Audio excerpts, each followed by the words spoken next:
인생에서 가장 소중한 것은 여러분 무엇이라고 생각하십니까? 저는 만남이라고 생각합니다. 누구를 만나는가에 따라서 인생이 달라지게 됩니다.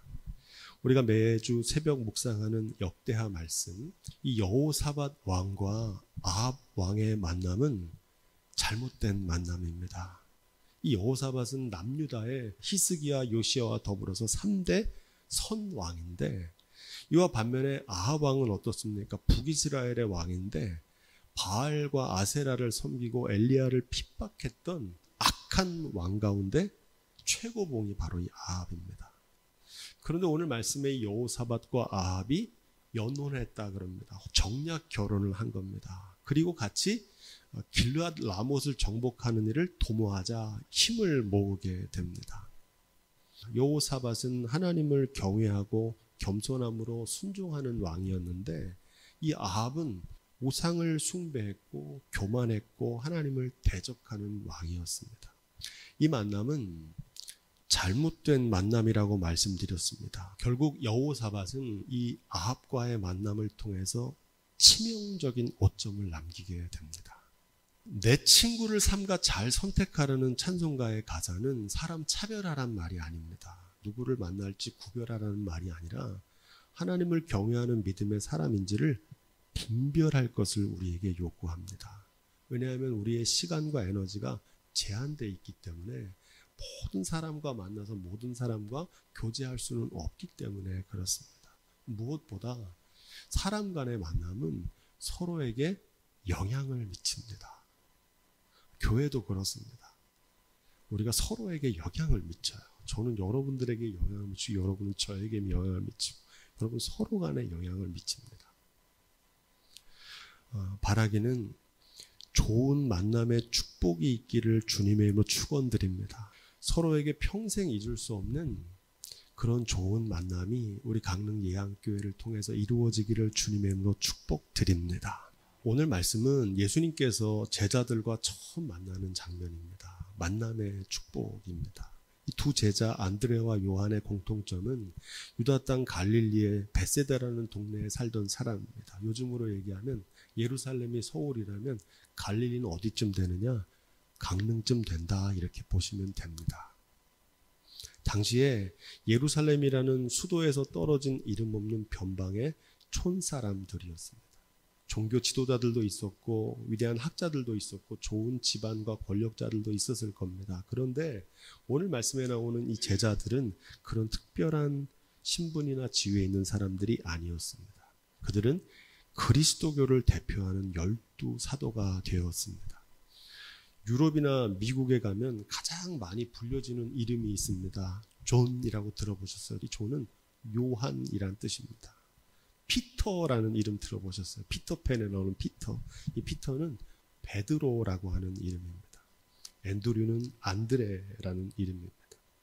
사람들이 선호하는 이름, 영향력 있는 이름이 된 겁니다. 그 외에도 제이콥, 야곱이라는 뜻이고 조셉은 요셉이라는 뜻입니다.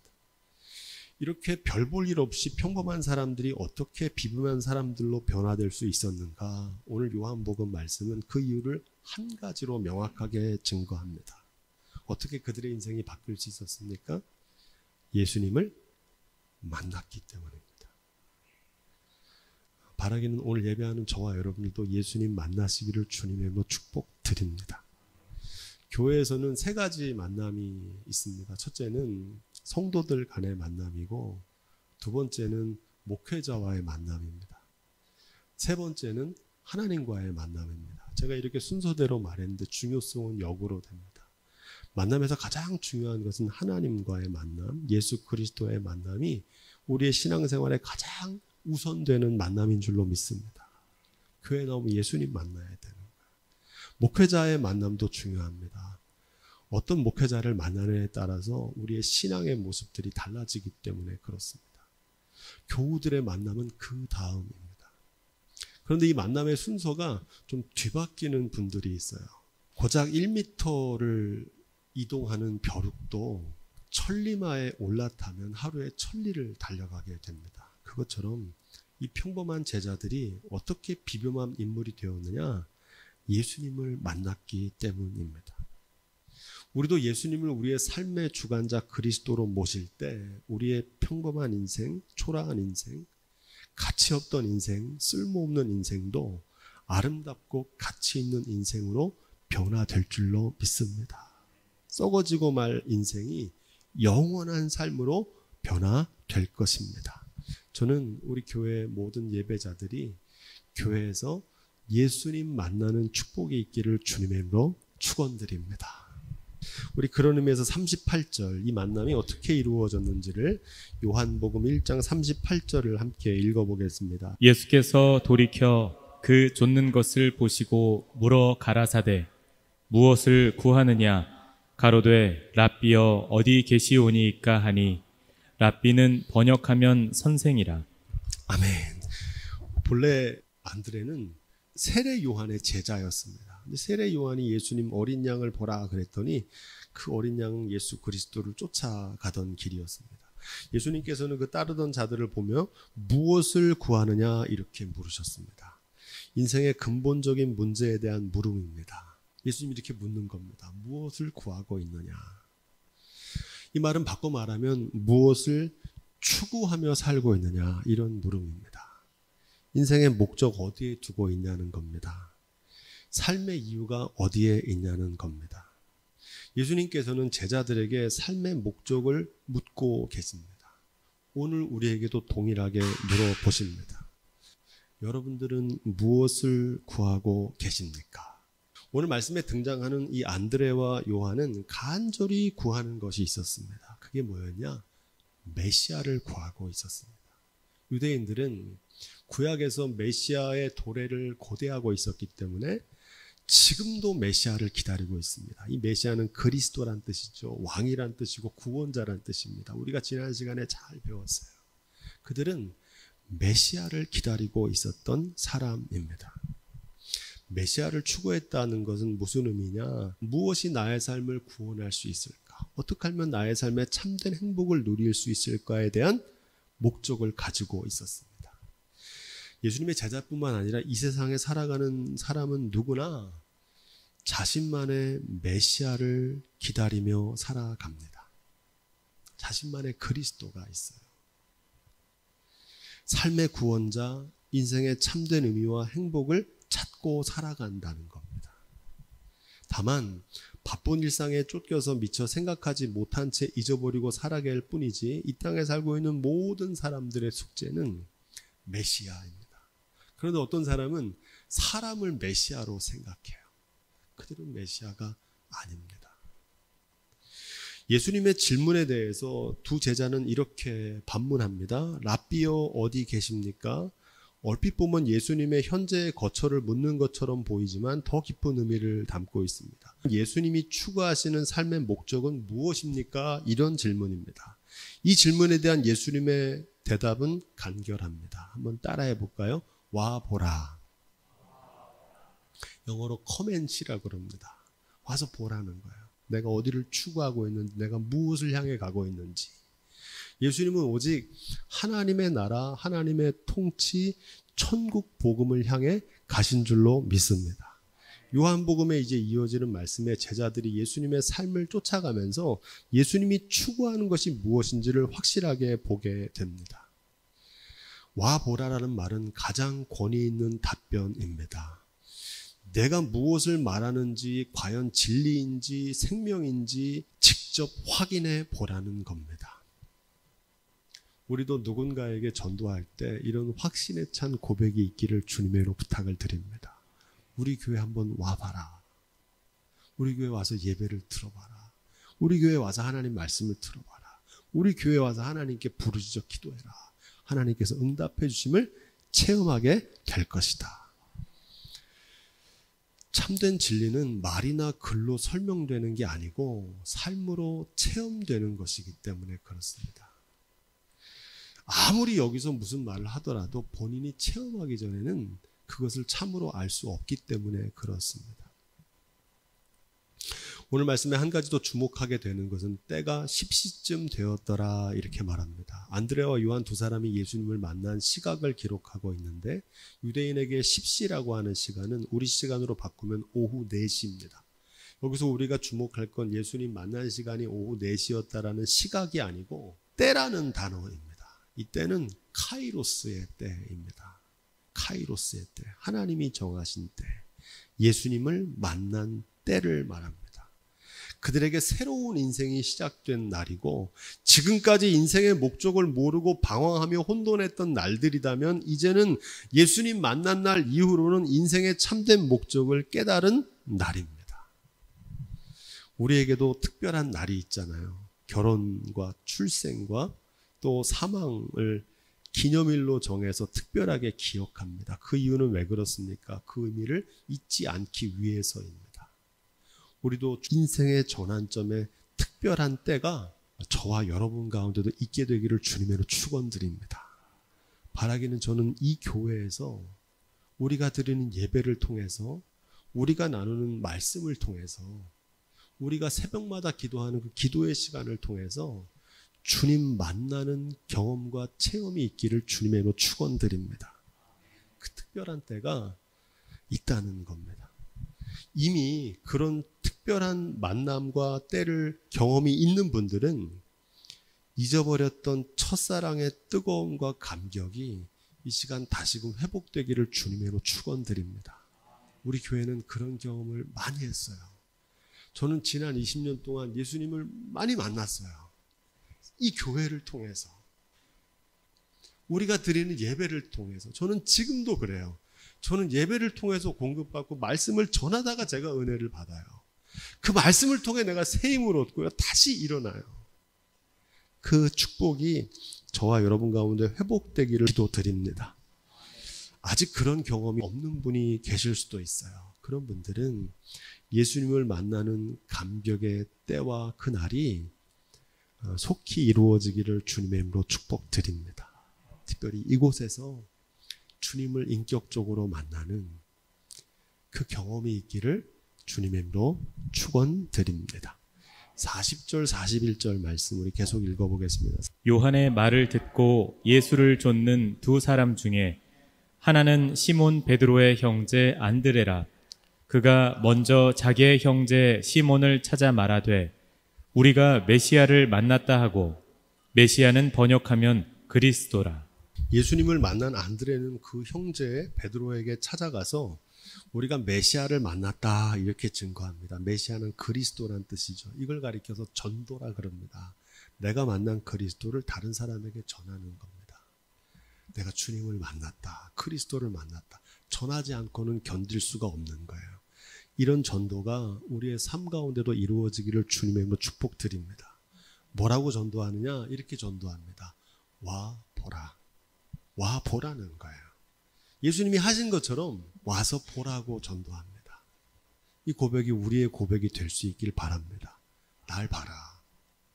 예수 믿고 변화된 날 봐라. 내가 이 교회에 신앙생활하면서 변화된 나를 보라는 겁니다. 우리의 삶이 그리스도를 증거하는 전도의 편지가 되기를 주님의 이름으로 축원드립니다. 진정한 전도는 그래서 말로 전하는 게 아니라 우리의 삶으로, 변화된 삶으로 그리스도를 전해야 될 줄로 믿습니다. 본문에서 밝히는 메시아라고 하는 히브리 단어는 헬라어로 바꾸면 그리스도란 뜻입니다. 우리가 지난주에 배운 대로 왕이란 뜻이고 구원자란 뜻입니다. 안드레의 관심은 오직 한 가지뿐이었습니다. 이스라엘을 구원할 구원자, 인생의 구원자 메시아를 찾는 것이었습니다. 안드레는 마침내 예수님을 그리스도로 만나게 된 것입니다. 안드레에게 예수님은 더 이상 랍비가 아니고 메시아셨습니다. 그리스도였습니다. 그의 인생의 구원자가 되었습니다. 우리도 안드레처럼 예수님을 메시아 그리스도로 고백할 수 있는 자리까지 나아가게 되기를 주님의 이름으로 축복드립니다. 안드레와 같이 오늘날 현대인들도 애타게 메시아를 찾고 있습니다. 무엇으로 우리의 삶을 행복할 수 있을까? 우리의 삶을 어떻게 구원받을 수 있을까? 오늘 많은 사람들이 선택하고 믿는 그리스도 메시아는 돈입니다. 물질 만능주의라고 하는데 돈을 그리스도로 섬깁니다. 권력을 그리스도로 섬기고 명예와 물질을, 사람을, 지식을 메시아로 추구하며 살아가는 시대입니다.